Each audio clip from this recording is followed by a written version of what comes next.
Hello everyone, welcome back to sketch school of art and creativity. I am architect Farooq Khan. और जैसा कि आप सभी जानते हो कि हिस्ट्री ऑफ वर्ल्ड आर्किटेक्चर पर हमारी एक सीरीज चल रही है और इस सीरीज में अब तक हम बहुत सारे एपिसोड्स ऑलरेडी अपलोड कर चुके हैं। तो अगर आपने उन सारे प्रीवियस एपिसोड्स को नहीं देखा है तो आई रिक्वेस्ट यू कि इस एपिसोड को देखने से पहले आप उन सारे वीडियोस को जरूर देख लो। और उस प्लेलिस्ट को मैंने आई बटन पर अटैच किया है, तो आप आई बटन पर क्लिक करके उस प्लेलिस्ट को देख सकते हो पूरा। और उस प्लेलिस्ट पे हमने सारे एपिसोड्स को बहुत सिस्टमैटिकली अरेंज किया है। अब ऐसा इसलिए किया है क्योंकि सारे एपिसोड्स एक दूसरे से रिलेटेड हैं और एक आर्किटेक्चर स्टाइल दूसरे आर्किटेक्चर स्टाइल से रिलेटेड है। तो इसीलिए ये आपको एक सीरीज में देखना पड़ेगा, एक सीक्वेंस को फॉलो करना पड़ेगा। तो आज के इस एपिसोड में हम पढ़ने वाले हैं रोमनस्क्यू आर्किटेक्चर के बारे में। तो अगर आप नाटा एंड JEE पेपर 2 के एग्जाम की प्रिपरेशन बहुत सीरियस होकर कर रहे हो तो ये आर्किटेक्चर स्टाइल आपके लिए बहुत इंपॉर्टेंट है। तो इसलिए वीडियो को एंड तक जरूर देखिएगा। और इसके साथ ही अगर आप हमारे चैनल पर नए हो तो जल्दी से चैनल को सब्सक्राइब कर लीजिए और बेल आइकन को प्रेस करना बिल्कुल भी मत भूलिएगा। Now let's start the video.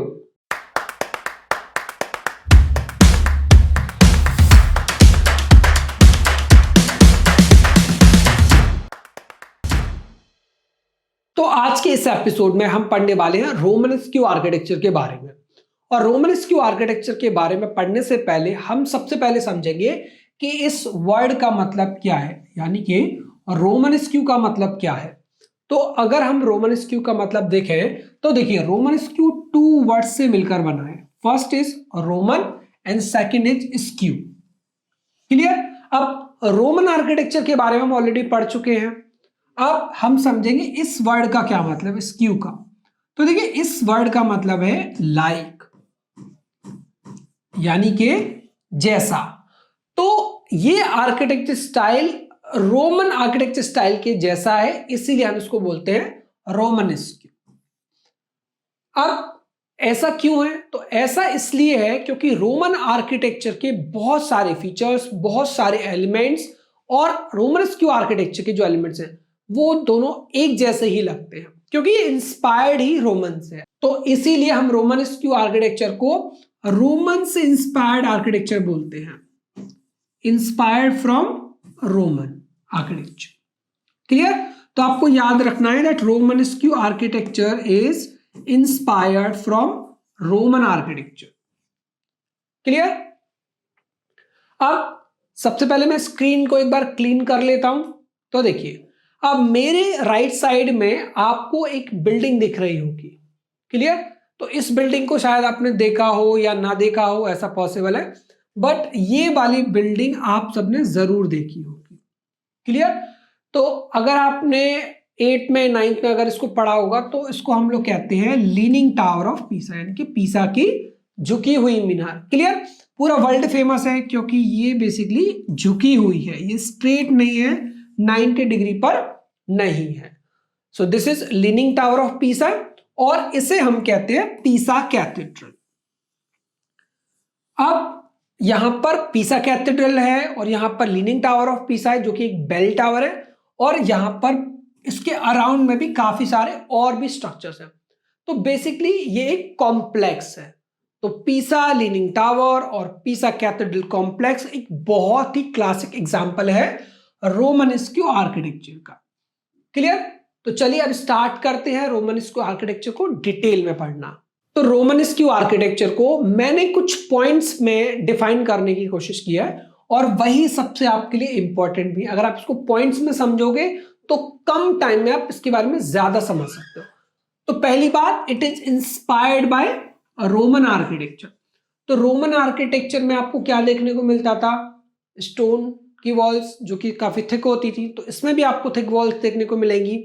Semi circular arches आपको देखने को मिलते थे, तो सेमी सर्कुलर आर्चेस भी आपको रोमनस्क्यू में देखने को मिलेंगे। अब इसके साथ ही सेकंड पॉइंट है, द टर्म वाज कॉइन्ड इन 1818। तो ये जो वर्ड है रोमनस्क्यू, इसको कब हिस्टोरियंस ने हमें दिया? 1818, यानी कि 1818 में हमें इसको दिया। अब बात कर लेते हैं रोमनस्क्यू आर्किटेक्चर के कुछ फीचर्स के बारे में। तो देखिए, पहला इसका फीचर है सेमी सर्कुलर आर्च।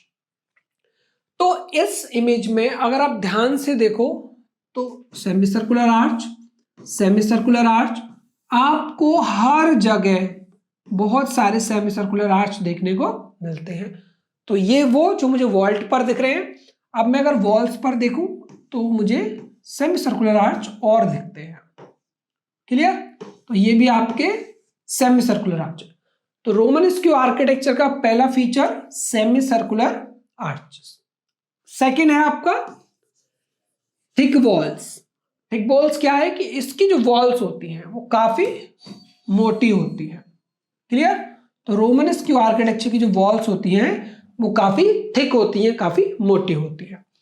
थर्ड है कि इसमें आपको टावर्स देखने को मिलते हैं। अगर हम रोमन स्क्यू आर्किटेक्चर के टाइम पीरियड की बात करें तो ये डेवलप हुआ 9 से लेकर 12th सेंचुरी तक ये डेवलप रहा। जो रोमन स्क्यू आर्किटेक्चर है वो कहां पर फैला, तो ये कहां पर स्प्रेड हुआ? ये आपका वेस्टर्न यूरोप में। वेस्टर्न यूरोप में किस जगह? फ्रांस, जर्मनी, इटली और इंग्लैंड में। तो अगर आप कभी जर्मनी जाते हो या इटली जाते हो तब आपको वहां पर रोमन स्क्यू आर्किटेक्चर स्टाइल की बिल्डिंग्स देखने को मिलती है। अब सबसे पहले हम समझेंगे कि Roman skew architecture basically evolve कैसे हुआ। ऐसी कौन कौन सी कंडीशंस बनी जहां पे ये बहुत ज्यादा बूम कर गया। तो इसका फर्स्ट फैक्टर है पिलग्रिमेजेस। बेसिकली उस टाइम पर लोग तीर्थ यात्रा बहुत ज्यादा करने लगे। पिलग्रिमेज साइट्स पर जाना लोगों ने बहुत ज्यादा स्टार्ट किया। अब पिलग्रिमेजेस की संख्या बहुत ज्यादा हमें बढ़ानी पड़ी क्योंकि बहुत सारे तीर्थ यात्री हो गए, सब लोग ट्रैवल करने लगे, रिलीजियस प्लेसेस को देखने लगे। तो जितना भी रोमन स्क्यू आर्किटेक्चर था वो पिलग्रिमेजेस की वजह से ग्रो होता चला गया। अब 3 ऐसे और भी रीजंस हैं जिनकी वजह से रोमन स्क्यू आर्किटेक्चर डेवलप हुआ। पहला है आपका एंड ऑफ इन्वेजन्स। अब इसमें क्या हुआ कि उस टाइम यूरोप पर जितने भी अटैक्स हो रहे थे वो अटैक्स, वो इन्वेजन्स, वो वॉर्स खत्म हो गए। जब वॉर बंद हो गए तो लोग फ्री हुए और जब वो युद्ध से, लड़ाई झगड़े से आजाद हो गए तो फिर उन्होंने बिल्डिंग्स पर ध्यान देना स्टार्ट किया कि अब हम आर्किटेक्चर पर फोकस करें, बिल्डिंग्स बनाएं। सेकेंड था फॉल ऑफ कॉर्डोबा। अब ये फॉल ऑफ कॉर्डोबा क्या है? फॉल ऑफ कॉर्डोबा मुस्लिम्स और क्रिश्चियंस के बीच एक फाइट हो रही थी और उस वजह से क्रिश्चियंस ने काफी सारे चर्चेस बनाने स्टार्ट किया, वो लोग चर्च से जुड़ने लगे एंड दिस इज हाउ कि आपका रोमन स्क्यू आर्किटेक्चर डेवलप और ज्यादा हो गया। अब उसके बाद ही जब युद्ध खत्म हो गए तो उनको पीस मिलने लगा, जब शांति हुई तो उन्होंने आर्किटेक्चर की तरफ अपना इंटरेस्ट और बढ़ाया। तो कई सारे फैक्टर्स थे जिनकी वजह से रोमन स्क्यू आर्किटेक्चर इवॉल्व हुआ। अब हम कुछ और ऐसे फैक्टर्स के बारे में बात करेंगे जिनसे बहुत ज्यादा एक्सपेंशन हुआ। तो पहला है फ्यूडल सिस्टम। अब फ्यूडल सिस्टम क्या है? फ्यूडल सिस्टम बेसिकली एक ऐसा सिस्टम है जिसमें किंग्स होते हैं, लॉर्ड्स होते हैं और नाइट्स होते हैं और किसान होते हैं। अब इसमें जो सबसे मेजर रोल प्ले करता है वो करता है जमीन, यानी कि लैंड। अब सुरक्षा के बदले लैंड दी जाती है और लैंड के लिए लोग सुरक्षा देते हैं। तो बेसिकली जो किंग्स होते थे वो अपनी जमीन देते थे लॉर्ड्स को और लॉर्ड्स इसके बदले में उनको प्रोटेक्ट करते थे। तो जमीन के ऊपर, लैंड के ऊपर ये पूरी कहानी है। तो इसी वजह से फ्यूडल सिस्टम की वजह से क्या हुआ? कासल बनने लगी। अब कासल कौन बना रहा था? जो लॉर्ड्स थे, लॉर्ड्स का काम था किंग्स को प्रोटेक्ट करना। अब अगर उनको किंग्स को प्रोटेक्ट करना है तो उन्हें क्या करना पड़ेगा? कासल्स बनाने होंगे ज्यादा से ज्यादा। अब कासल्स में क्या होता है कि कासल्स में वॉल्स बनाई जाती हैं, पूरा इस तरह से कासल को डिजाइन किया जाता है कि दुश्मन जब हमला करे तो उसके बदले में जवाबी कार्रवाई की जा सके। And the second point is religious orders. अब क्योंकि बहुत ज्यादा लोग तीर्थ यात्रा करने लगे तो इसी वजह से बहुत सारी मॉन्स्टरीज भी बनाने लगे। अब ये मॉन्स्टरीज क्या है? मॉनेस्टरीज बेसिकली क्या होता है, काफी लोग पूछते भी हैं क्लास में कि फारूक सर चर्च में क्या डिफरेंस है। तो चर्च, कैथेड्रल, बेसिलिका, ये डिफरेंस मैं ऑलरेडी आपको काफी सारे वीडियोस में क्लियर कर चुका हूं। तो आज की वीडियो में मैं आपको इतना बताऊंगा कि मॉनेस्टरी क्या होता है बेसिकली। तो देखिए, मॉनेस्टरी बेसिकली हम चर्च को बोलते हैं, लेकिन चर्च तो बहुत सारे होते हैं, फिर क्या डिफरेंस है? तो एक ऐसा चर्च या एक ऐसा स्ट्रक्चर जहां पे चर्च भी होगा, डॉर्मिटरी होगी, क्योंकि जो पिलग्रिमेजेस आएंगे वो कहां पर रहेंगे? तो जो तीर्थ यात्री आएंगे वो वहां पर रहेंगे उस डॉर्मिटरी में। अब वो डॉर्मिटरी में रहेंगे तो उनकी डाइनिंग की जहां पर अरेंजमेंट होगा, तो dining plus dormitory plus church, तो उस स्ट्रक्चर को हम कहते हैं मॉनेस्ट्री, जहां पर रहने की, खाने की, पीने की और प्रेयर करने की सारी व्यवस्था अरेंजमेंट होता है उसको। And the third is pilgrimage route and the fourth is crusade. तो ये काफी सारे ऐसे फैक्टर्स थे, काफी सारे ऐसे रीजन थे जिसकी वजह से बहुत एक्सपेंशन हुआ रोमन्स्क्यू आर्किटेक्चर का। नाउ अब हम समझेंगे कि ऐसी कौन कौन सी कैरेक्टरिस्टिक्स हैं जो हमें रोमन्स्क्यू आर्किटेक्चर में देखने को मिलती हैं। तो फर्स्ट कि आपको स्मॉल विंडोज देखने को मिलते हैं, सिमेट्री आपको देखने को मिलती है प्रपोर्शन के साथ में, मासिव मेसनरी आपको देखने को मिलेगी और उसके साथ में round arches, vaulted ceilings, towers, bell towers and decorative elements भी आपको देखने को मिलते हैं। इन सारे पॉइंट्स को हम बहुत डिटेल में पढ़ने वाले हैं, तो बिल्कुल भी आपको फोकस अपना हटाना नहीं है, वीडियो को एंड तक जरूर देखना है। तो रोमन्स्क्यू आर्किटेक्चर का हमारा पहला फीचर है मासिव मेसनरी कंस्ट्रक्शन। अब देखिए इसका मतलब क्या है। तो बेसिकली जितनी भी वॉल्स बनाई जाती थी रोमन्स्क्यू आर्किटेक्चर में वो बहुत ही थिक वॉल्स होती थी। आप कोई भी चर्च ले या फिर आप कोई भी कैथेड्रल ले या फिर बेसिलिका, वहां पर आपको रोमन्स्क्यू आर्किटेक्चर स्टाइल में उनकी वॉल्स बहुत ज्यादा मोटी दिखाई देंगी। क्लियर। अब ये वॉल्स मोटी क्यों है? इसका रीजन है कि वॉल अगर पतली होगी तो वो ज्यादा लोड नहीं ले सकती, तो ये लोड बेयरिंग वॉल होती थी। क्लियर। तो अब ये क्या करेंगी, लोड इन पर कहां से आएगा, क्योंकि हमने इनको हैवी बनाया तो इन पर लोड आएगा आपके हैवी रूफ्स का, तो ये क्या करेंगी, हैवी रूफ्स को सपोर्ट करेंगे। अब क्योंकि ये वॉल बहुत मोटी होती है तो इसका मतलब क्या है, ये बहुत ही अच्छा साउंड इंसुलेशन हमें प्रोवाइड कराती हैं और दूसरा हमें थर्मल इंसुलेशन प्रोवाइड कराती है। अब थर्मल इंसुलेशन का तो हमें क्लियर है कि ये किस तरह से प्रोवाइड कराएंगी। थिकनेस है, पास होने में टाइम लगेगा टेम्परेचर को, राइट, क्योंकि इंडोर एयर टेम्परेचर अलग है, आउटडोर एयर टेम्परेचर अलग है। बट अगर हम इसको समझें कि साउंड इंसुलेशन कैसे प्रोवाइड करता है, तो देखिए बेसिकली जो हमारी ब्रिक है या फिर जो स्टोन है वो साउंड को एब्जॉर्ब करता है अपने मास की वजह से। तो जितनी मोटी हमारी वॉल होगी साउंड उसमें उतना ही कम ट्रेवल कर पाएगा। And now the second is pierce and columns. तो जितने भी कॉलम्स होंगे वो मासिव होंगे और उनका काम क्या है, वॉल्स को सपोर्ट करना। अब अगर इस स्ट्रक्चर में हम देखें तो आपको यहां पे कॉलम दिख रहा है, क्लियर, और अगर हम पायर्स की बात करें तो ये हमारे पायर्स हैं, क्लियर, ये सारे राउंड आर्चेस। अब ये राउंड आर्चेस क्या है, तो रोमन्स्क्यू आर्किटेक्चर में हमें राउंड आर्चेस देखने को मिलती हैं, क्लियर। अब कोई भी आर्चेस उठा के देख लीजिए आपको राउंड आर्चेस ही देखने को मिलती है। तो ये आपका रोमन्स्क्यू आर्किटेक्चर का एक इंपॉर्टेंट फीचर है। अब रूट्स इसका कहां से आया, ऑलरेडी मैंने आपको बताया कि it is inspired from Roman architecture, clear. तो रोमन आर्किटेक्चर से ये इंस्पायर्ड होता है। अब शेप को अगर आप देखोगे तो आपको 180 डिग्री लग रहा है, यानी कि सेमी सर्कल है, सेमी सर्कल। अब इसके यूजेस देख लेते हैं। तो आर्केड्स में इसका यूज होगा, विंडो डोर्स में इसका यूज होगा और बैरल वॉल्स में इसका यूज होगा। तो सबसे पहले समझ लेते हैं कि आर्केड क्या है। तो देखिए arcade means a series of arches, कि अगर मैं बहुत सारे आर्चेस बनाऊं, राइट, बहुत सारे आर्चेस बनाते जाऊं तो इनकी जो सीरीज होगी उसको हम बोलते हैं आर्केड। अब तो विंडोज में यूज होता है, डोर्स में भी यूज होगा। अब ये बैरल वॉल्ट क्या है इसको देख लेते हैं। तो देखो बैरल वॉल्ट बेसिकली क्या है, एक टनल लाइक स्ट्रक्चर है, राइट, इस तरीके से। आप ये मान के चलिए कि आप कोई गुफा बना रहे हो, आप एक टनल बना रहे हो, तो हम क्या करेंगे, कुछ इस तरीके से बनाएंगे। तो बेसिकली अगर आपकी जो रूफ है, जो छत है, अगर वो कर्व शेप में है तो हम उसको कहेंगे बैरल वॉल्ट। तो बैरल वॉल्ट क्या है, it is a tunnel like structure, कि जैसे गुफा होती है, टनल होती है, सेम वैसा है, क्लियर। तो this is your barrel vault. Vaulted ceiling, अगर हम अपने थर्ड फीचर की बात करें तो हमारा थर्ड फीचर है वॉल्टेड सीलिंग्स। अब देखिए ये वॉल्टेड सीलिंग्स क्या है, तो वॉल्टेड सीलिंग्स बेसिकली हम कहते हैं छत को, यानी कि हमारी रूफ को। लेकिन वॉल्टेड का मतलब होता है कि ये कभी भी आपको फ्लैट नहीं मिलेगी, क्लियर। अगर हम अपने घर में देखें तो हमारे घर में जो छत है, जो सीलिंग है, रूफ है, वो क्या है, फ्लैट है। तो अगर वो फ्लैट है तो that is not vaulted. Vaulted के लिए क्या कंपलसरी है, उसका सेमी सर्कुलर शेप में होना। सेमी सर्कुलर नहीं होगी, कर्व्ड होगी तब भी चलेगी, बट फ्लैट नहीं हो सकती है। क्लियर। तो ये आपका क्या है, ये सब आपका वॉल्टेड सीलिंग है, ये भी आपकी वॉल्टेड सीलिंग है।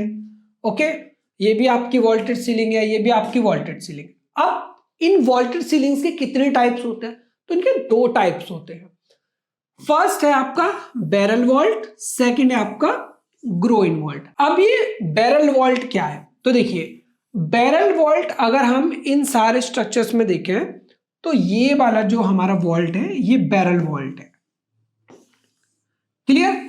अब देखिए अगर आप इसको देख पा रहे हो तो ये आपको एक टनल लाइक स्ट्रक्चर लग रहा होगा, ऐसा लग रहा होगा जैसे हम एक टनल के अंदर जा रहे हैं धीरे धीरे धीरे धीरे, और ये टनल की एग्जिट है। क्लियर। तो ये टनल लाइक होता है, इसमें आपको सेमी सर्कल्स देखने को मिलते हैं, जो रूफ है वो आपके सेमी सर्कुलर शेप में होती है इस तरीके से।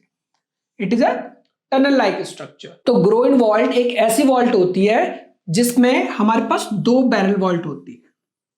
क्लियर। और दोनों बैरल वॉल्ट का 90 डिग्री पर एक दूसरे को क्रॉस करना कंपलसरी है। तो अगर आप किसी भी ग्रोइन वॉल्ट को टॉप व्यू में देखोगे तो वो आपको एक एक्स शेप दिखाती है। क्लियर। तो अगर किसी भी वॉल्ट में आपको ये एक्स शेप दिखता है, so that is your groin vault. Clear. तो ये हमारा क्या है, दिस इज ग्रोइन वॉल्ट, और ये हमारा क्या है, दिस इज बैरल वॉल्ट। क्यों, क्योंकि टनल लाइक है, सेमी सर्कल है, 90 डिग्री पे क्रॉस नहीं कर रहा है, हमें एक्स शेप नहीं दिख रहा है इसमें, तो this is barrel vault and this is groin vault. Now the fourth feature of Roman architecture is towers and bell towers. अब ये टावर्स एंड बेल टावर्स क्या है, तो देखिए इस तरीके के आपने टावर्स देखे होंगे रोमन आर्किटेक्चर स्टाइल में, और रोमन आर्किटेक्चर में भी आपने देखे होंगे। बट अब हम बात कर रहे हैं रोमन आर्किटेक्चर की, तो पहले हम समझेंगे इनके शेप के बारे में। तो इनका जो फॉर्म है, जो शेप है, बेसिकली क्या होता है, ये रेक्टेंगुलर हो सकते हैं, स्क्वायर शेप में हो सकते हैं, और ये सॉलिड होते हैं। क्लियर, बहुत मजबूत होते हैं। तो शेप इनका कुछ भी हो सकता है, और शेप इनका सर्कुलर भी हो सकता है। क्लियर, क्योंकि हमारी जो लीनिंग टावर ऑफ पीसा है वो सर्कुलर शेप में है, तो ये सर्कुलर शेप भी होता है। अब वर्टिकलिटी को ये फोकस करते हैं, तो कोई भी स्ट्रक्चर हो उसमें कोई ना कोई एक ऐसा टावर आपको जरूर देखने को मिलता है जो रोमन आर्किटेक्चर का फीचर है। तो इन बेल टावर का या टावर का हम फंक्शन समझ लेते हैं। तो देखिए बेसिकली इनके अंदर होता है बेल्स। क्लियर। तो आपको कभी चर्च से या कैथेड्रल से जब कभी भी बेल की आवाज आती है तो बेसिकली वो इन्हीं टावर्स में से आती है, क्योंकि इनके अंदर बेल्स होते हैं। So these are your towers and this is your bell tower. Now the fifth feature of Romanesque architecture is decorative elements. अब decorative elements में आपको 4 elements दिखेंगे। पहला है आपका sculpted capitals। तो ये क्या है आपका sculpted capitals, यानी कि इसमें आपको sculptures देखने को मिलते हैं। तो ये है आपका sculpted capitals। सेकेंड है आपका frescoes and murals। अब frescoes and murals का अगर आप इनमें से देखोगे तो ये जो पिक्चर है ये आपका शो करता है फ्रेस्कोस को। क्लियर। अब फ्रेस्कोस क्या है, बेसिकली जब आप फ्रेश प्लास्टर पे कोई पेंटिंग या कोई डिजाइन बनाते हो तो उसको हम फ्रेस्कोस कहते हैं। And the third is mosaic art. Clear. अब आप इस इमेज में आपको दिख रहा होगा, ये आपका मोज़ेक आर्ट। अब मोज़ेक आर्ट में बेसिकली क्या होता है कि आपके छोटे छोटे टाइल्स होते हैं या फिर छोटे छोटे ब्लॉक्स होते हैं जिनसे आप किसी भी फिगर को बना सकते हो। तो आप देखोगे यहाँ पर काफी सारे बिब्लिकल फिगर्स हैं, तो उनको बनाया गया है आपका मोज़ेक से। And the last feature is portal sculptures. अब देखिए स्कल्प्टेड कैपिटल्स में क्या है कि आपकी जो कैपिटल होती है उसके अंदर कोई स्कल्पचर बना होगा, जैसे हमने यहां पर बनाया तो ये आपका क्या है कैपिटल, तो इसमें स्कल्पचर्स बने हैं। अब सेकंड, अगर मैं एबी चर्च की बात करूं, सेंट फॉर एबी चर्च, तो यहाँ पे क्या है, ये कॉलम के ऊपर वाला पार्ट है, टॉप पार्ट जो कैपिटल है, तो यहाँ पे क्या है, ये भी आपका स्कल्पचर है, यानी यहाँ पे भी हमने क्या बनाया, स्कल्पचर्स बनाए, तो it is also sculpted capital. And this is tympanum. Tympanum basically क्या है कि किसी ओपनिंग के ऊपर का जो सेमी सर्कुलर एरिया होता है उसको हम टिम्पेनियम कहते हैं। तो जनरली ये डोर्स के ऊपर होगा, विंडोज के ऊपर भी हो सकता है। So this is tympanum. अब ये जो टिम्पेनियम है ये कहाँ का फोटो है? तो ये आपका सेंट लाजारे का फोटो है। And the sixth feature of Romanesque architecture is small windows and dim lighting. अब डिम लाइटिंग क्यों है इन स्ट्रक्चर्स में? क्योंकि जो इनके विंडोज हैं वो बहुत स्मॉल हैं, तो लाइट प्रॉपरली क्या हो रहा है कि लाइट अंदर जा ही नहीं पा रही है, जिसकी वजह से क्या है, डिम लाइटिंग है, यानी कि अंधेरा होगा। क्यों? क्योंकि विंडोज हमारे स्मॉल है। अब साइज और शेप की बात करें तो साइज और शेप कैसा होगा? नैरो होगा और स्मॉल विंडोज होंगी। अब ऊपर अगर हम देखेंगे तो यहां पे क्या होगा, राउंड शेप आपको देखने को मिलता है विंडोज के ऊपर। क्लियर? विंडोज के ऊपर आपको टॉप में क्या मिलेगा, आपके लिंटल पर आपको राउंड शेप देखने को मिलता है।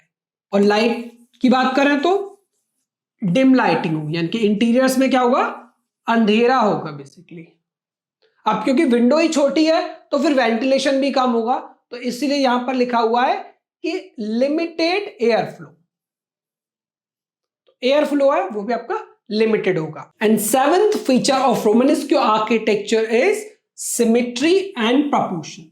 तो अगर आप रोमानेस्क आर्किटेक्चर में जो भी बिल्डिंग्स देखोगे तो आपको उनमें एक मिरर इमेज इफेक्ट देखने को मिलता है।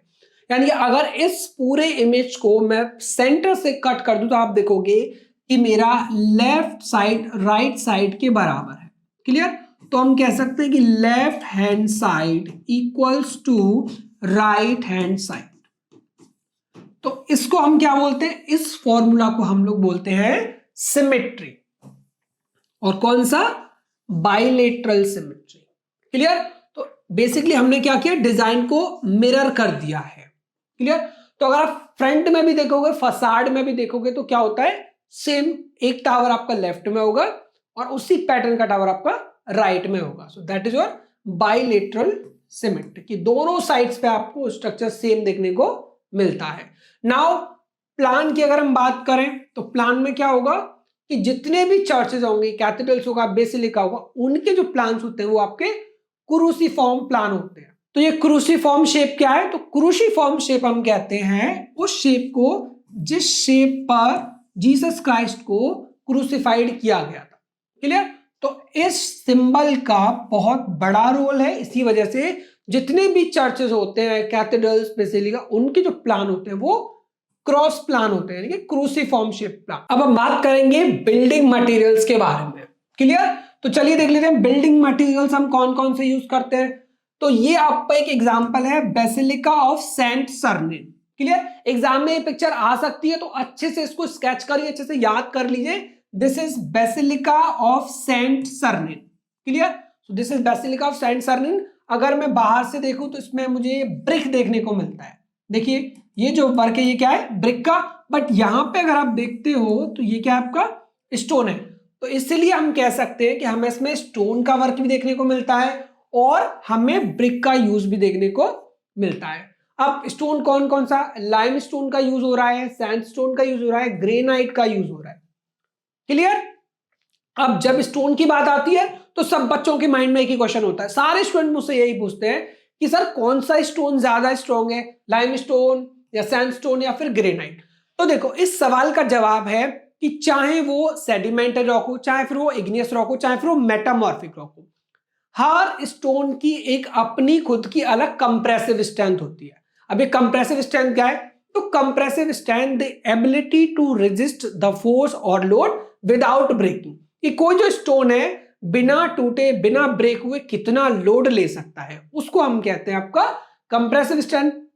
तो लाइम स्टोन की जो कंप्रेसिव स्ट्रेंथ है वो कम है ग्रेनाइट के कंपैरिजन में और सैंडस्टोन के कंपैरिजन में। तो अगर इन तीनों की बात करें तो ग्रेनाइट का आपका कंप्रेसिव स्ट्रेंथ ज्यादा होता है, तो ये इन तीनों में सबसे ज्यादा स्ट्रॉन्ग है।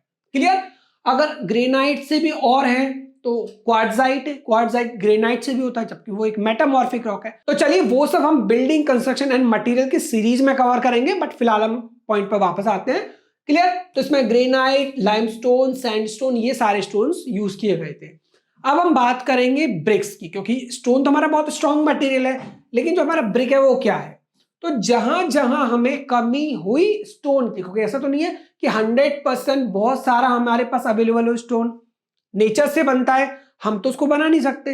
तो जब भी हमें स्टोन की कमी हुई, ओके, तब हमने क्या यूज कर लिया, ब्रिक। क्यों? क्योंकि ब्रिक हैंडमेड है। क्लियर? हैंडमेड है और आपका किल्न बेक भी हो सकता है। चलिए, तो कमेंट सेक्शन में आप लोगों को मेरे एक सवाल का जवाब बताना है कि ग्रीन ब्रिक्स क्या होती है। क्लियर? तो आप लोगों को अगर नहीं पता है तो कमेंट सेक्शन में लिखिए ग्रीन ब्रिक, और ग्रीन ब्रिक जब आप लिखोगे तो मैं एक शॉर्ट वीडियो डालूंगा जिसमें मैं आपको ग्रीन ब्रिक को एक्सप्लेन करूंगा। क्लियर? चलिए तो अब हम बात कर लेते हैं टाइपोलॉजीज के बारे में कि रोमन इंस्टीट्यूट आर्किटेक्चर में कौन कौन सी टाइपोलॉजीज थी। तो पहला है हमारा चर्च। क्लियर? जो हम ऑलरेडी जानते हैं कि प्रेयर हॉल है या प्रेइंग एरिया है। सेकंड, या प्रेइंग बिल्डिंग भी कह सकते हो आप उसको। अब सेकंड क्या है हमारा, कासल।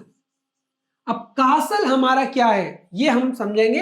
एंड मॉनेस्टरी क्या है, तो मॉनेस्टरीज मैंने आपको ऑलरेडी एक्सप्लेन किया है कि जहां पर रहने, खाने पीने और पूजा करने की व्यवस्था होती है उसको हम मॉनेस्टरीज कहते हैं। डॉर्मिटरी होना कंपलसरी है, प्रेयर हॉल होना कंपलसरी है, और सोने की व्यवस्था कंपलसरी है, और खाने पीने की भी डाइनिंग रूम का होना जरूरी है।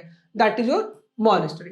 अभी कासल्स क्या है, बेसिकली कासल्स आप समझिए एक तरह का एक फोर्ट है, एक किला है जिसपे अगर हमें किसी एरिया को प्रोटेक्ट करना है तो वहां पर ये कासल्स बनाए जाते हैं। तो चलिए इमेजेस के थ्रू समझ लेते हैं। And this is basilica of saint सर्निन।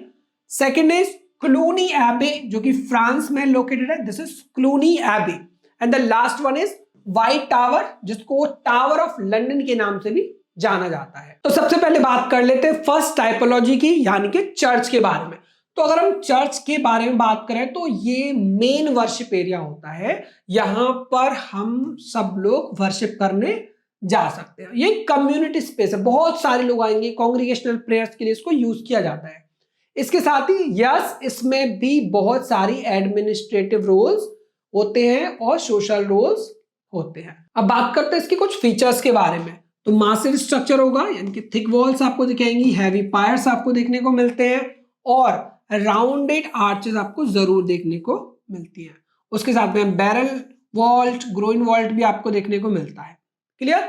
और प्लान क्या होगा, क्रूसीफॉर्म प्लान होगा। So this is about the church and this is the image of basilica of saint Sernin. अब देखिए, काफी बार स्टूडेंट मुझसे क्लास में पूछते हैं कि सर आपने बोला था कि जो चर्चेस का जो प्लान होंगे या बेसिलिका के जो प्लान्स होंगे वो क्रूसीफॉर्म के होते हैं।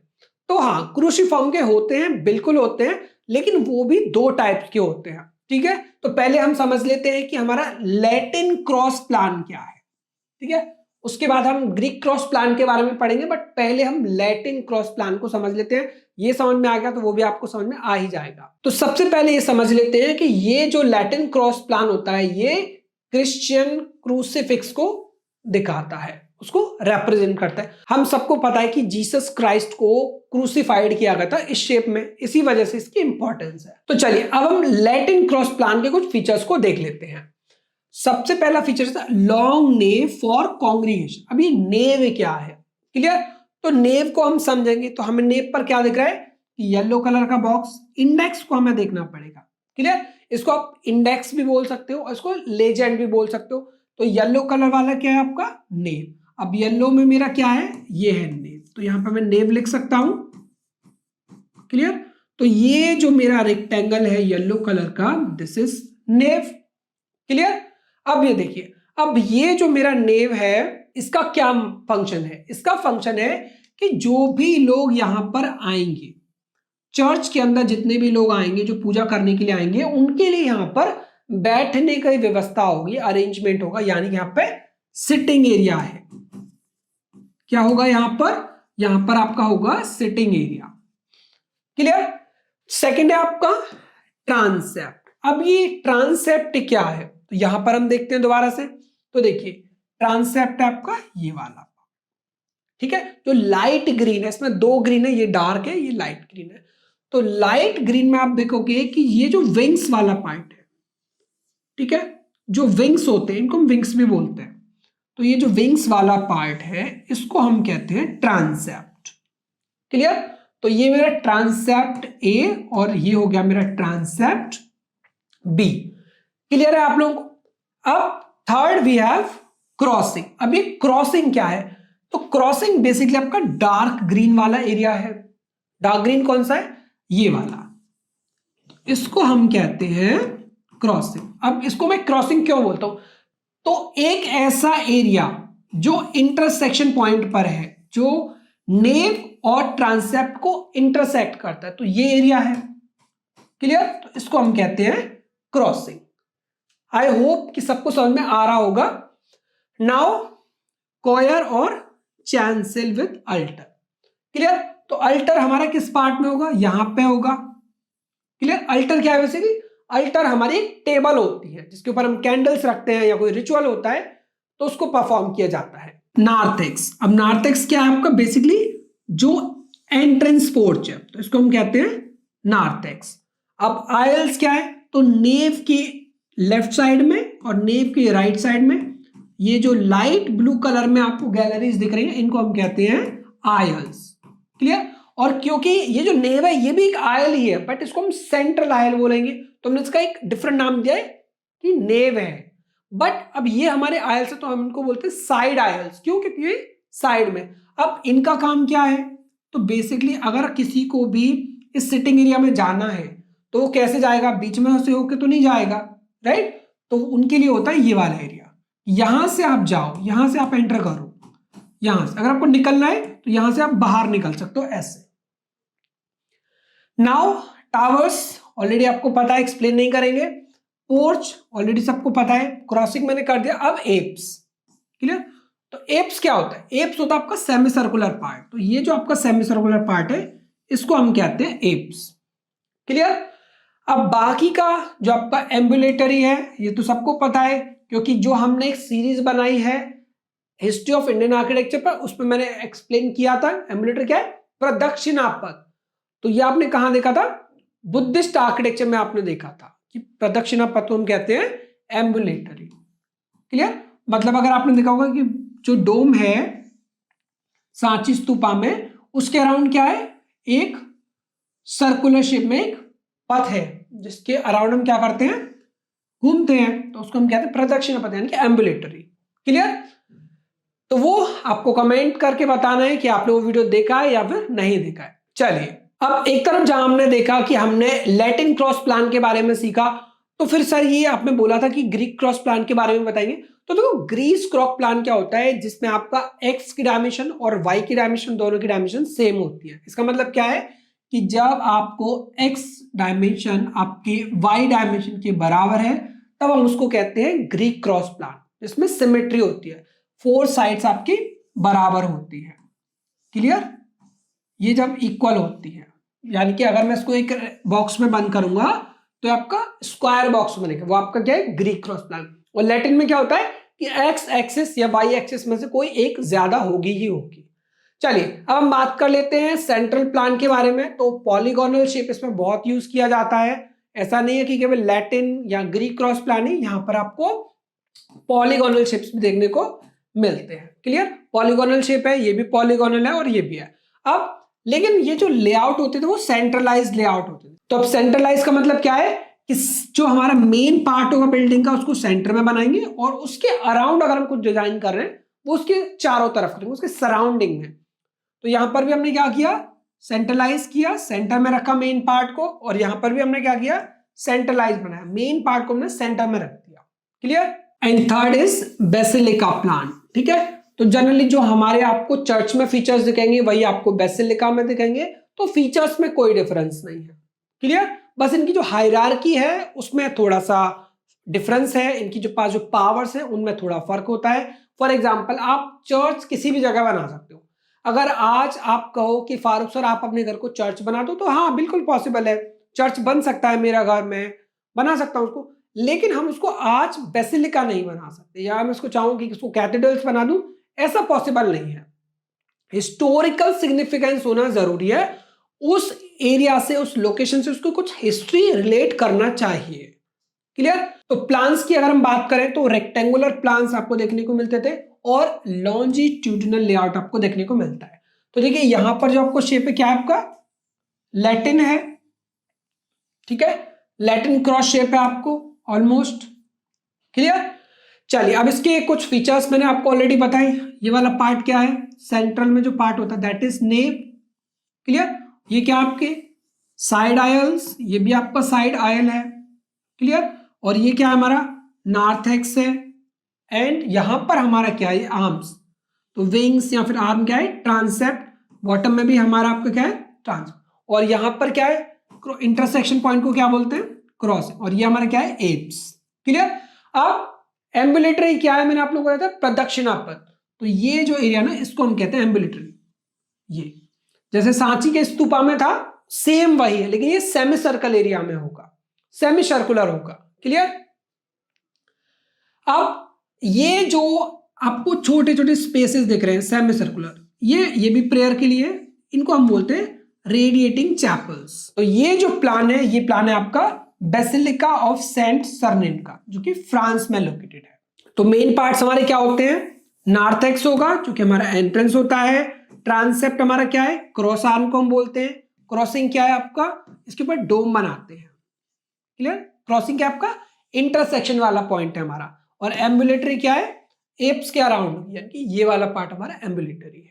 अब हम बात करेंगे कवर्स के बारे में कि रोमन स्क्यू आर्किटेक्चर में किस किस तरह के रूफ्स यूज किए गए, यानी कि कवर्स यूज किए। तो फर्स्ट है बैरल वॉल्ट, क्लियर। अब ये बैरल वॉल्ट क्या है, barrel vault is a tunnel like structure जिसकी रूफ क्या होगी सेमी सर्कुलर शेप में होगी, क्लियर।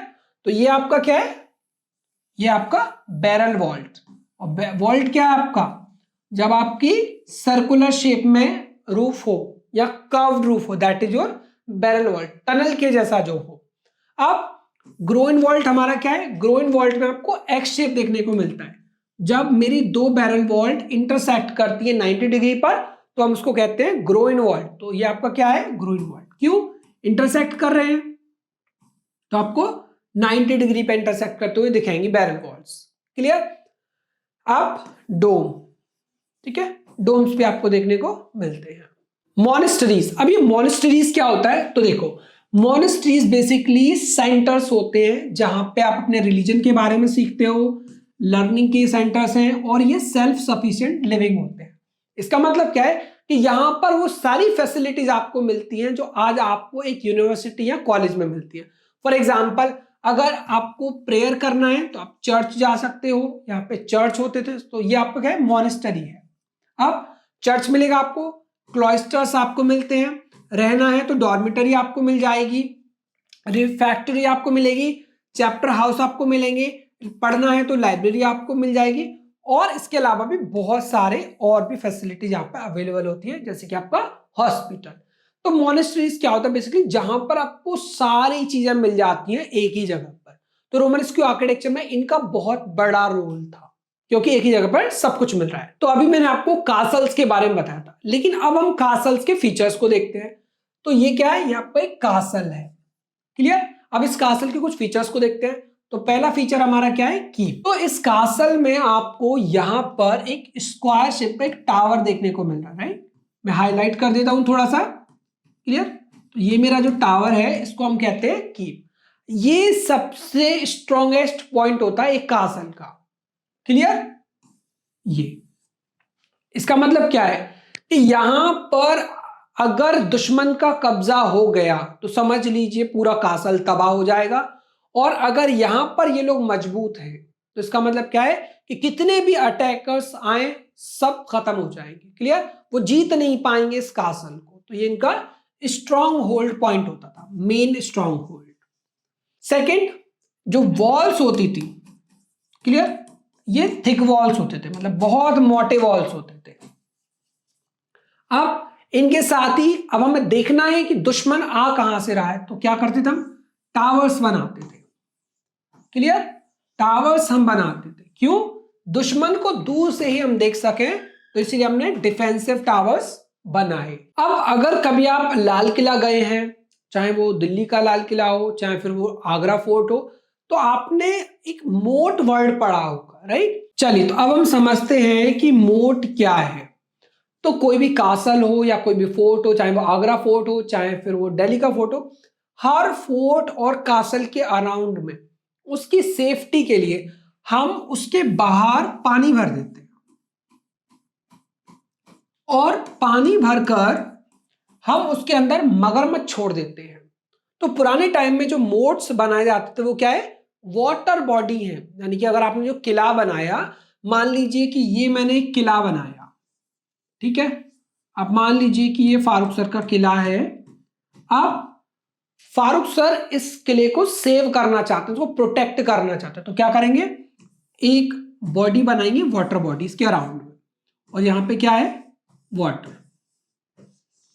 अब उन्होंने क्या किया, एक तो ये पहली बात तो बहुत गहरी होगी, कम से कम 20 फीट डेप्थ तक जाएगी।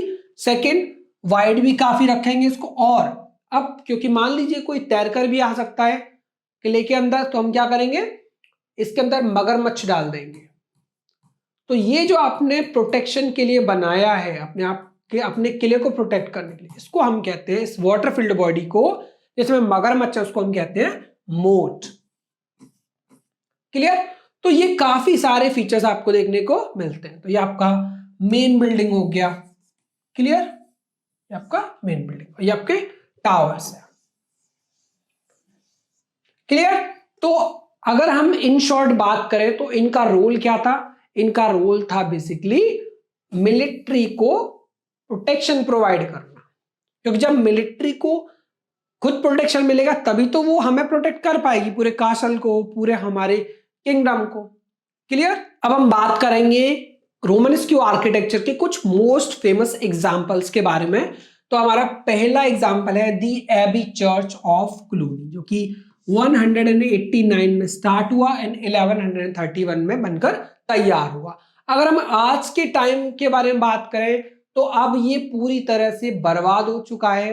आज के टाइम में आप इसको देखने नहीं जा सकते, अभी अपनी लोकेशन पर नहीं है, कुछ रेलिक्स बचे हैं, बट आपके जाने का कोई फायदा नहीं होगा। क्लियर। तो मोस्टली ये क्या है, डिस्ट्रॉयड, खत्म हो चुका है। और कहां पर मिलेगा ये आपको, फ्रांस में इसकी location. This is the abbey church of Cluny. Romanesque architecture की हमारी सेकंड एग्जांपल है सेंट फॉय कैथेड्रल, जो कि आपका फ्रांस में लोकेटेड है। क्लियर। तो सेंट फॉय कैथेड्रल का ये आपका प्लान है, सारे आपको फीचर्स वही मिलेंगे जो आपको किसी भी बेसिलिका में मिलेंगे, चर्च में मिलेंगे, जैसे ट्रांसेप्ट, क्रॉसिंग, ये भी आपका ट्रांसेप्ट, कॉयर, एप्स। क्लियर। तो वही सारे फीचर्स आपको देखने को मिलेंगे, बस इमेजेस आपको फ्रंट व्यू, साइड व्यू, ये आपको थोड़ा स्केच करना पड़ेगा। तो चलिए, अगर इसके हिस्टोरिकल बैकग्राउंड की बात करें तो 9th सेंचुरी का ये मोनेस्ट्री चर्च है। तो यहाँ पर रहने, खाने और पीने और प्रेयर की पूरी व्यवस्था होती थी, सारे अरेंजमेंट्स होते थे। So this is saint Foy cathedral in France. अब अगर हम इसके आर्किटेक्चर की बात करें तो इसमें आपको क्या मिलेगा, थिक वॉल्स, राउंड आर्चेस, ठीक है, एप्स, ट्रांसेप्ट, ये सब ऑलरेडी हम पढ़ चुके हैं कि आपको सारे बिल्डिंग्स में सेम देखने को मिलेगा। Clear. This is your saint Foy cathedral, जो कि आपका फ्रांस में लोकेटेड है। सेंट एटिएन कैथेड्रल, जो कि आपका फ्रांस में लोकेटेड है। ठीक है। तो ये है आपका सेंट एटिएन कैथेड्रल। आपको इसके स्केचेस बनाने हैं ताकि आपको याद रहे एग्जाम में कि इस तरह से ये बिल्डिंग दिखती थी। ज्यादातर जो क्वेश्चंस आते हैं वो आइडेंटिफिकेशन बेस्ड आते हैं। क्लियर। यहां पर डिटेल के लिए मैंने कुछ और पिक्चर्स भी ऐड की है। अब देखिए, पर ये जो फीचर है आपको कुछ जाना पहचाना लग रहा होगा, तो ये फीचर है बेसिकली गॉथिक आर्किटेक्चर का। तो ये जो हमारा सेंट एटिएन कैथेड्रल फ्रांस है, ये आपका रोमनस्क्यू आर्किटेक्चर का बिल्डिंग है, लेकिन बाद में इसमें कुछ गॉथिक एडिशंस भी किए गए थे। कुछ गॉथिक आर्किटेक्चर के भी हमने एलिमेंट्स मिला दिए, जैसे इसका माउथ ओपन है, तो ये क्या है आपका, ये आपका गारगोयल है। तो जब भी कभी बारिश आएगी, कभी रेन वाटर आएगा, तो क्या होगा, ये बेसिकली एक ड्रेन पाइप है, तो जितना भी वाटर होगा ये अपने मुंह से उस पानी को बाहर निकालेगा। क्लियर। तो इस स्टोन स्टैच्यू को हम कहते हैं गारगोयल, और ये किसका फीचर है, यह है आपका गॉथिक आर्किटेक्चर का फीचर। उसके अलावा आपको यहां पर कुछ फ्लाइंग बट्रेस भी देखने को मिलती हैं, तो ये क्या है आपका, ये भी आपका फीचर है गॉथिक आर्किटेक्चर का। मैंने कैसे डिनोट किया, देखिए यहां पर जब मैंने थोड़ा डिटेल में देखा तो यहां पर मुझे कुछ फीचर्स गॉथिक के दिखे। क्लियर। जैसे मुझे वर्टिकलिटी इसमें दिखा, उसके साथ ही विंडोज थोड़े ओपन ज्यादा हैं। क्लियर? तो ये सारे इसमें कुछ फीचर्स आपको रोमानिस्क्यू के दिखते हैं और कुछ फीचर्स आपके गॉथिक के हैं। तो ये एक प्योर एग्जाम्पल नहीं है, बट एग्जाम में अगर आता है तो आपको रोमानिस्क्यू ऑप्शन दिया है तो आपको रोमानिस्क्यू पे क्लिक करना है, अगर गॉथिक है तो आपको गॉथिक पे, दोनों ही ऑप्शंस आपको नहीं देंगे। तो काफी सारे एग्जांपल्स मैंने इस एपिसोड में कवर किए हैं, बट कुछ ऐसे भी एग्जांपल्स हैं जो स्किप करने पड़े हैं, जिनको नहीं पढ़ा सकते क्योंकि यूट्यूब पर पॉसिबल नहीं है। तो अगर आपको इस चैप्टर से, इस आर्किटेक्चर स्टाइल से अगर कोई डाउट है तो आप अपने लिए एक फ्री डेमो क्लास बुक कर सकते हो। उस डेमो क्लास में मैं आपको बहुत डिटेल में एक्सप्लेन करूंगा। तो आपको अगर कोई भी डाउट है तो आप अपने लिए फ्री डेमो क्लास बुक कर सकते हो। डेमो क्लास बुक करना बहुत ही आसान है। स्क्रीन पर नीचे आपको एक नंबर दिख रहा होगा, आप इस पर डायरेक्टली हमें कॉल कर सकते हो और अपने लिए फ्री डेमो क्लास बुक कर सकते हो। क्लियर? तो चलिए now let's come back to the point. अब नेक्स्ट है हमारा the church of saint Lazare Autun. Clear? ये भी हमारा क्या है? ये भी हमारा फ्रांस में लोकेटेड है। So this is saint Lazare Autun. यहां पर मैंने प्लान लगाया एंड यहां पर मैंने उसका एक साइड व्यू। क्लियर? अब देखिए अगर हम इसकी बात करें इसके पीरियड की कि ये कब बना, तो ये 12th सेंचुरी में आपका कंप्लीट हुआ। और ये किसका एग्जांपल है? रोमानिस्क्यू आर्किटेक्चर का एग्जांपल है। अब इसके अगर हम हिस्टोरिकल कंटेक्स्ट की बात करें तो ये डेडिकेटेड है सेंट लाजरस को। तो अब हम बात करेंगे आज के एपिसोड के लास्ट एग्जांपल की, जो कि मेरा फेवरेट है, एंड दैट इज द बैप्टिस्टरी पीसा। क्लियर? तो पीसा वर्ड से आपको याद आ गया होगा कि leaning tower of Pisa, right? जो मैंने कॉम्प्लेक्स के बारे में आपको स्टार्टिंग में बताया था। तो वहीं पर ये स्ट्रक्चर बना हुआ है। अब इसका नाम क्या है? बैप्टिस्टरी। क्लियर? अब बैप्टिस्टरी का अगर मैं प्लान देखूं तो क्या है इसका प्लान?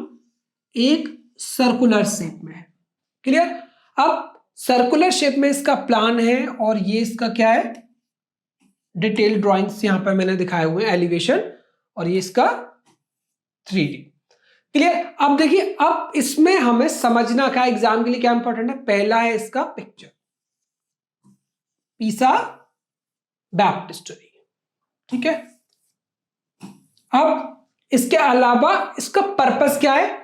तो इसको यूज किया जाता था बैप्टिज्म के लिए। क्लियर?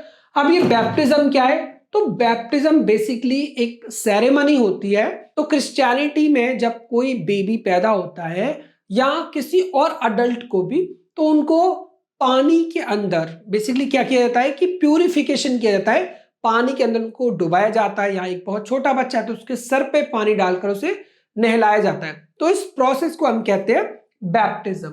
अब ये बैप्टिज्म क्या है? ये प्यूरिफिकेशन का प्रोसेस है, यानी कि बच्चा अब से क्रिश्चियनिटी को फॉलो करेगा। क्लियर? तो अब बच्चा क्या है कि वो क्रिश्चियन बन चुका है, तो अब वो क्रिश्चियनिटी के रूल्स को फॉलो करेगा। That is baptism. तो अगर इसके प्लान की बात करें तो सर्कुलर इसका प्लान है और एक डोम हमें देखने को टॉप पर मिलता है। क्लियर? ये भी एक डोम ही है और यहां पर भी हमें एक डोम है। So that's it for today's episode. I hope कि आप सबको आज का ये एपिसोड बहुत ही ज्यादा पसंद आया होगा।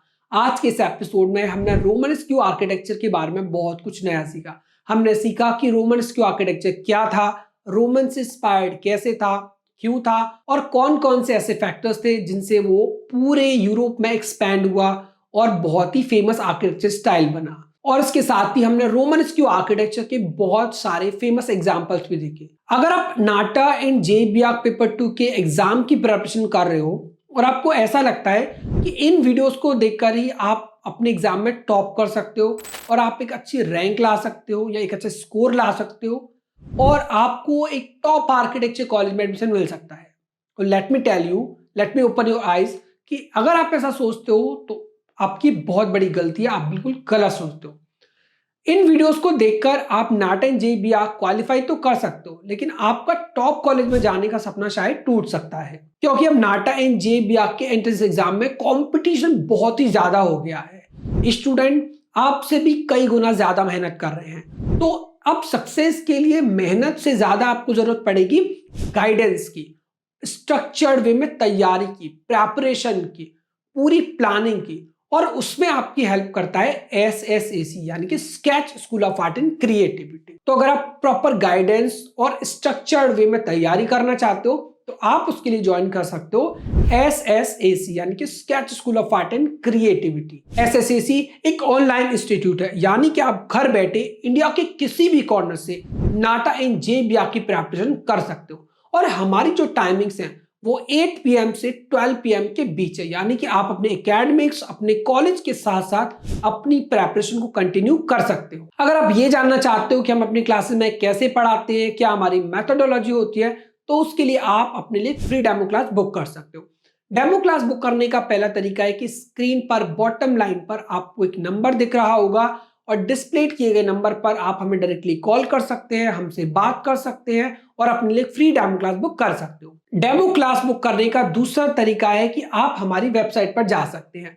हमारी वेबसाइट है ssacinstitute.in। जैसे ही आप हमारी वेबसाइट पर जाते हो, राइट हैंड साइड पर आपको येलो कलर के बॉक्स में book a free demo class का टैब दिखता है और जैसे ही आप इस टैब पर क्लिक करते हो आपके सामने एक फॉर्म ओपन हो जाती है और इस फॉर्म में आप अपनी पर्सनल डिटेल्स फिल कर सकते हो, like what's your name, what's your phone number, what's your email address and what you are currently doing, और आप कौन से एग्जाम की प्रिपरेशन करना चाहते हो। और जैसे ही ये सारी डिटेल्स आप फिल करते हो तो बुक हो जाती है आपके लिए फ्री डेमो क्लास। अब क्योंकि हमारी डेमो क्लास बिल्कुल फ्री है तो फिर देर किस बात की, जल्दी से फोन उठाइए, लैपटॉप उठाइए और बुक कर दीजिए अपने लिए फ्री डेमो क्लास। तो आज के एपिसोड में सिर्फ इतना ही, मिलते हैं नेक्स्ट वीडियो में, तब तक के लिए bye bye and take care.